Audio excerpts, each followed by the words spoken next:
حضرت جابر رضی اللہ تعالی عنہ روایت کرتے ہیں، بروز قیامت جب دکھیوں کو ان کے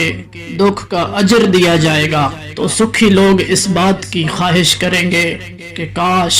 دنیا میں ان کے جسموں کو کینچیوں کے ساتھ چیرا گیا ہوتا۔ حضرت ابو سعید خدری رضی اللہ تعالی عنہ ارشاد فرماتے ہیں کہ جناب نبی کریم صلی اللہ علیہ وسلم نے ارشاد فرمایا کہ اگر کوئی آدمی اپنی صحت مند زندگی کے دوران 1 درہم صدقہ کرتا ہے تو یہ موت کے وقت 100 درہم صدقہ کرنے سے بہتر ہے۔ رسول اللہ صلی اللہ علیہ وآلہ وسلم نے ام المومنین حضرت اسماء رضی اللہ تعالی عنہ سے فرمایا، خرچ کرو اور شمار نہ کرو کہ اللہ تعالی شمار کر کے دے گا، اور بند نہ کرو کہ اللہ تعالی تجھ پر بھی بند کر دے گا۔ آپ صلی اللہ علیہ وسلم سے عرض کیا گیا، یا رسول اللہ کون سا صدقہ افضل ہے؟ تو آپ صلی اللہ علیہ وآلہ وسلم نے فرمایا کہ کم دولت والے کا صدقہ، کہ وہ شخص کوشش کر کے صدقہ دیتا ہے۔ حضرت ابو ہریرہ رضی اللہ تعالی عنہ فرماتے ہیں کہ جناب نبی کریم صلی اللہ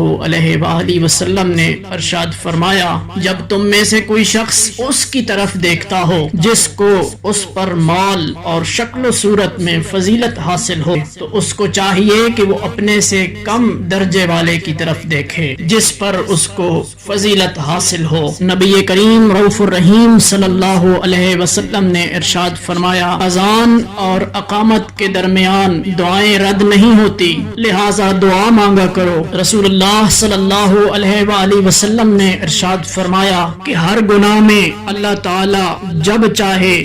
جتنا چاہے معاف کر دیتا ہے، لیکن ماں باپ کی نافرمانی کے گناہ کا مواخذہ دنیا سے ہی شروع ہو جاتا ہے اور اسے معاف نہیں کیا جاتا۔ حضرت ابو ہریرہ رضی اللہ تعالی عنہ روایت کرتے ہیں کہ جناب نبی کریم صلی اللہ علیہ وسلم نے ارشاد فرمایا کہ جمعہ کے دن میں ایک گھڑی ایسی ہوتی ہے کہ اگر کسی مسلمان بندے کو حسن اتفاق سے وہ گھڑی میسر آ جائے تو وہ بندہ خیر اور بھلائی کی کوئی بھی چیز اللہ تعالیٰ سے مانگے تو اللہ تعالیٰ اس کو وہ چیز عطا فرما دیتا ہے۔ رسول اکرم صلی اللہ علیہ وآلہ وسلم نے ارشاد فرمایا، وہ شخص مومن نہیں ہو سکتا جو خود تو پیٹ بھر کر کھائے اور اس کا پڑوسی بھوکا رہے۔ ناظرین، یہ تھی آج کی ہماری ویڈیو پسند آئے تو ہمارے چینل کو لازمی سبسکرائب کر دیجئے، ویڈیو کو لائک کریں اور کمنٹ باکس میں اپنی قیمتی رائے کا اظہار ضرور فرمائیں۔ شکریہ۔